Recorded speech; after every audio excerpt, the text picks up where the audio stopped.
Anul vechi de grabă pleacă, să mai așteptăm o leacă. Poate anul care vine ne va duce numai bine. Greu ne-a fost în acest an, nu prea ploaie și nu-i bani. Ne-a spătit să rugăm seara să ne avem viața amară. Să vrem ca agricultori, polițiști și profesori, pe primari, pe tractoriști și pe toți ce au muncit, ce au adus în casa noastră pâinea caldă de pe masă. O urare mai aparte pentru cei ce sunt departe. Le urăm în astă seară celor ce au plecat din țară. Bucurie, sănătate, Domnul să-i ajute în toate. Că lucrează prin străini, că sunt case și copii. Vă urăm în anul nou, bani în pungă, ploaie grâu, sănătate, bucurie, să scăpăm de sărăcie. Copilașii să ne crească, Domnul să ne aibă în pază. Vă urăm la toți doar bine, eu un dolar pe linie. Să iau de capitală, nordul, sudul, toată țara. Pentru că să ne plăcări, ia strigați odată! Bună seara, o ieri dumneavoastră. Seara înserat, noi pe aici n-am murat. S-a trezit jupânul cu tare într-o sfântă joi și a scos 12 boi. Boi băurei, la furte întăței, la coadă codălbei, la păr potriviți, la coarne podobiți. Și la pluguri a jucat și de-a rața a apucat. Și a arat dealurile, și a arat băile, înlungiți și încurmezit. Brasă neagră răsturnat și grâu roșu semănat. Și-a semănat și a grăbat și acasă s-a înturnat. De greu el a uitat, iar la lună, la săptămână, văzând vremii înainte și-a adus de greu aminte. S-a dus în grad și-a scos un cal negru ca corbul, iute ca focul, unde călca scântii scăpăra. Bălta seca, iar broasca făcea oaca-ca. Ia mai mânați, măi! Și-a plecat ca să vă vadă, de i-a dat Dumnezeu roade. Și de griul răstărit, și de griul răspicat, era în paica Crestia și la fica Bravea. Iar jupânul s-a bucurat și acasă s-a întâlnat, la coana jupânează să-i spună vestea aleasă. Și apoi a încălecat și în grab a legat, ca niște cercetori de la tine și noroc. Și din prejurime s-a întâns o mulțime, cu seciorii ușurele, cu mănunchi floricele, cu din de violele. Mânați, feciori!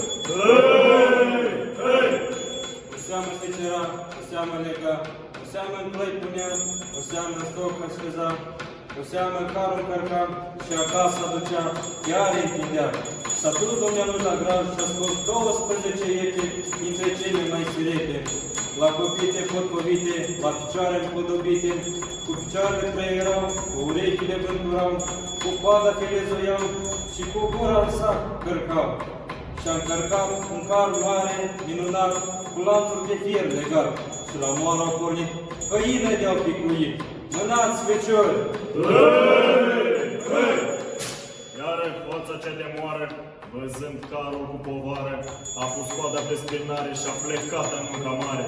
Iar morarul meșter bun, cu brâul de lână, cu ciocan în mână, îndată s-a sculat și a apucat un căuș cu grăuncioare și cu truc, și cu nea, după moare se lua.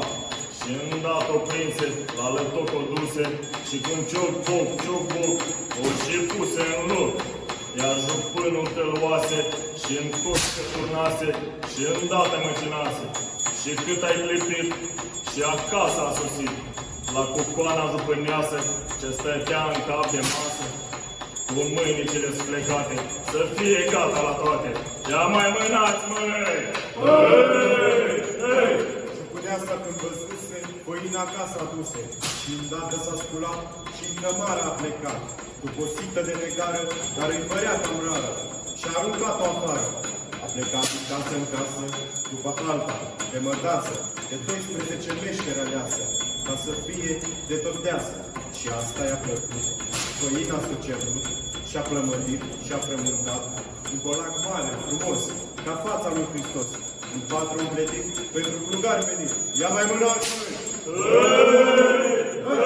Câte pietre în fântână, atâtea oale cu fântână. Câte șindrile pe casă, atâția galbeni pe masă. Câte tere pe cocoși, atâția copii frumoși. Câte spete și cănușa, ca petișori la ușă.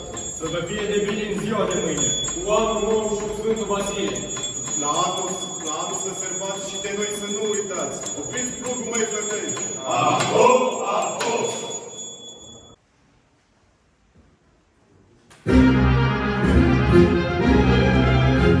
Oh,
mulți ani fericiți, și ca pomii să înfloriți, și ca ei să îmbătrâniți, și ca toamna cea bogată fie casa destulată, tot cu mesele întinse, cu făcliile aprinse, la anul și la mulți ani.